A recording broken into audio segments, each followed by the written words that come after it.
In the end of the year, Robin, when it's like 11 days before Christmas, it's so exciting, right? So exciting, right? 11 days. I love it. So close. But yet, when it's 11 days before tax day, it's like, oh my God. Can we not have this? Can we build a bridge in time to go over that day? We don't want that day, right? Yeah. I wonder what is different this year from last year. I wonder if anything that President Trump signed into effect, does that change anything? Well, I bet you have some of the same questions out there, and we have somebody on the phone who can help us with this. Mark Kohler is a certified public accountant. He's a senior tax advisor for Tax Slayer. He's a radio show host, so he knows how to do this thing. He's a writer and video personality for Entrepreneur.com, and he's going to talk to us about some tips for filing our taxes this year. Good morning, Mark. Thank you for being on the show. Well, thanks for having me. Nice to be with you. Isn't this an exciting time of the year? No. It's not exciting. No. Not for some people. Yeah. If you haven't filed by now, then it means you probably owe. If you know you're getting a refund, you do it January 1st or something, right?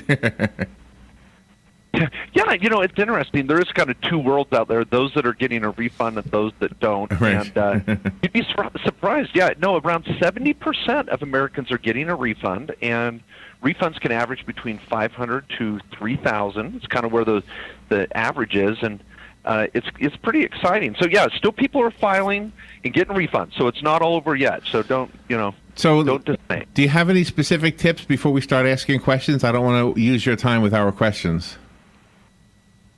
Oh, no, I'd love it. I'm glad to be with you guys. I think, this is a time of year to maybe think about putting a little money aside in an IRA or an HSA. I want to just get those right out, because some people are like, is there anything I can do to save taxes still for 2017? Okay. And those contributions, they come right off the top. So that's nice.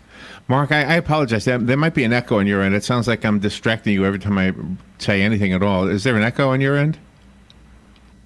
No, it sounds good. I'll just pause a little bit more. I don't mean to talk over you. I apologize. No, the apology is ours. All right, so here's my specific question. Is there a penalty this year for, the health insurance, the Obamacare? Yeah, is there a penalty for that this year? Yes, they're still in effect. This Obamacare penalty is still in effect for 2017, 2018. We don't see the insurance penalty go away until 2019. So keep in mind, you still needed to prove that you had insurance last year in 17, and we'll have to do the same this year. Okay. So the other question is kind of similar. If you don't have that paperwork, is it easy to get? Do you just go on to the website of your insurance provider?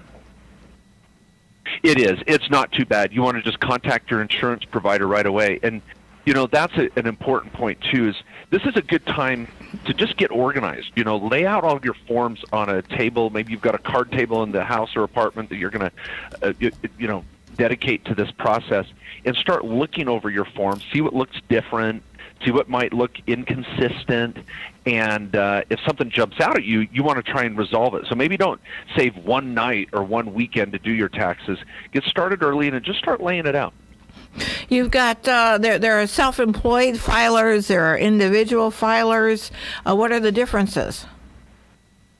Oh, Robin, you hit the nail on the head there, because isn't it interesting now how many people are driving for Uber or selling something on Etsy or eBay, and they're getting that 1099, and they're like, what the heck? What do I do with this? Right? Yeah, right. Yeah, this gig economy is a big deal. And so there are those out there now that are getting these 1099s, and you have to know that's a small business, which is not the end of the world. That's a good thing. And so you're going to dig up different expenses that you may have not been used to. Cell phone, travel, dining, entertainment, home office, PDAs, laptops, everything at the Apple Store, Best Buy. And you want to think about these little small business expenses, and you go through a different form now that you have that gig income. And you want to just track everything you can, and it could actually really save you some taxes.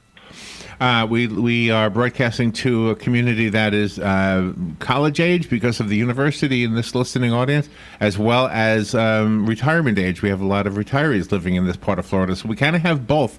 Is there anything different for the retirees? For example, Social Security, do they pay taxes on that, or do they need to contact Social Security for that information? How does that work? Well, Social Security is something that you want to track, and it depends on your age, and Social Security is tricky there. Let me talk about the refund piece, because it's interesting, the difference there. With so many people getting refunds, millennials are approaching their refund differently than someone that might be older. It's kind of ironic. And TaxSlayer did this huge survey in 2017. What are people doing with their refunds? And you were seeing, surprisingly, that younger people are saving more of their refund, and older folks are saying, hey, it's time to pay off debt. And maybe both parties are finding, a little bit of fun money there. But take that refund and use it wisely. And you're seeing different age groups use it different ways. That is good advice right there. No matter how old you are, that's really good advice. Yeah, I can remember in years past when somebody all of a sudden had a brand new TV. When flat screen TVs were hugely expensive, it would be around April 16th or whatever they would be getting a TV. Yeah. What is you had mentioned Uber before, and you had mentioned cell phone uses. That is probably something that people would overlook, just things that they take for granted that they can deduct. Yeah, and Robin, you bring up one of the little tips I love to talk about. A lot of small business owners, again, you have that little side gig, you're a small business owner, your cell phone can be 100% write-off. Wow. As long as you show that you have a home, it's not nuts, but as long as you can show you have a home phone or a home phone line for personal use, these are tax court cases in the last couple of years allow you now to write off 100% of your cell phone for your small business, because you got to have that phone for your business, so you get a write-off. Wow, that's nice. Awesome. Mark, in the interest of time, we obviously can't ask every question. Does the website give us the rest of the information? Is it taxslayer.com?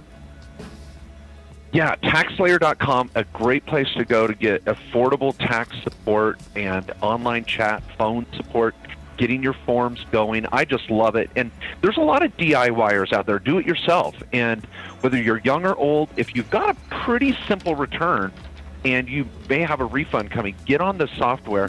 Oh, and you guys said this. I wanted to point this out. You mentioned a couple dates. Remember this year, it's April 17th.